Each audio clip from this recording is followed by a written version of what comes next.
Assalaamu calaykum kusoo dhawaada aawayo ciyaaraha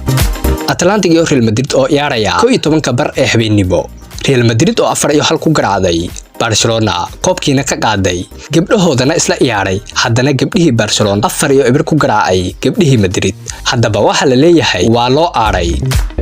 Henderson waxa la sheegay weli in saacadaha soo aadan noqonaya ciyaartoy Ajax ninkan ayaa heshiis la galay kooxda Ajax 2026 goordhow ayaa lagu dhawaaqi doonaa sidoo kale Benzema ayaa baxaya saacadihii ugu dambeeyay in si serious u baxayo warar ka soo baxayo ayaa la sheegayaa in Benzema Inter qaadanayso